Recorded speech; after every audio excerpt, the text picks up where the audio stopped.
ഇത് ഇങ്ങനെ വീടിൻ്റെ മുറ്റത്താണ് ഈ ഒരു മരം ഉള്ളത് കേട്ടോ. വീട്ടിൻ്റെ മുറ്റത്ത് ഇങ്ങനെ നന്നായി കാച്ചു നിൽക്കുന്നത് കാണാനും ഭംഗിയാണ്. നമുക്ക് ഇങ്ങനെ ഇത്രയും അടുത്തിരുന്ന് നമുക്ക് കഴിക്കുകയും ചെയ്യാം കേട്ടോ. ഇങ്ങനെ നിലത്തുകൂടി മുട്ടി കിടക്കുന്നതുകൊണ്ട് നമുക്ക് വലിയ ബുദ്ധിമുട്ടൊന്നുമില്ല.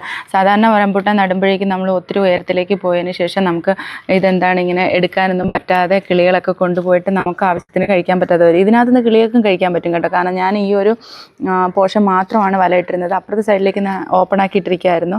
അപ്പോൾ ആ ഒരു ഭാഗത്തുനിന്ന് കിളികൾക്കും വേണമെങ്കിൽ കഴിക്കാം കേട്ടോ. അപ്പോൾ ആ ഒരു രീതിയിലാണ് ചെയ്തിരുന്നത്. ഇനിയിപ്പോൾ ഒരെണ്ണം കഴിക്കട്ടെ. നല്ല മധുരമാണ്. അതുകൊണ്ട് തന്നെയാണ് എപ്പോഴും എടുക്കുന്നത് കേട്ടോ. കഴിഞ്ഞ പ്രാവശ്യം ഇതേ ഒരു പാകത്തിനാണ് ഞാൻ ഹാർവെസ്റ്റ് ചെയ്തത്. അപ്പോൾ ഒത്തിരി പേര് പറഞ്ഞിരുന്നു അത് പാകമായിട്ടില്ല എന്നൊക്കെ പറഞ്ഞു. പക്ഷെ നല്ല പാകമായി കേട്ടോ. നല്ല മധുരമാണ് ഈ ഒരു സമയത്ത്. ഇപ്പോൾ ഇതുപോലെ കുറച്ച് എടുത്തിട്ടുണ്ട് കേട്ടോ. ഇത് കണ്ടാൽ യെല്ലോ റംബൂട്ടാനാണോ എന്ന് തോന്നുമല്ല. അല്ല കേട്ടോ, ഇത് N18 ആണ്. നല്ല റെഡ് കളർ റംബൂട്ടാനാണ്. പക്ഷെ നല്ല മധുരമായി. അത് കാരണമാണ് ഞാൻ എടുക്കുന്നത്. ഇനിയിപ്പോൾ മഴയൊക്കെ പെയ്ത് കഴിഞ്ഞാൽ പോകുമെന്നുള്ള. അപ്പോൾ ഇന്നത്തെ വീഡിയോ ഇത്രയേ ഉള്ളൂ. അടുത്ത വീഡിയോയിലൂടെ കാണുന്നത് വരെ ബൈ.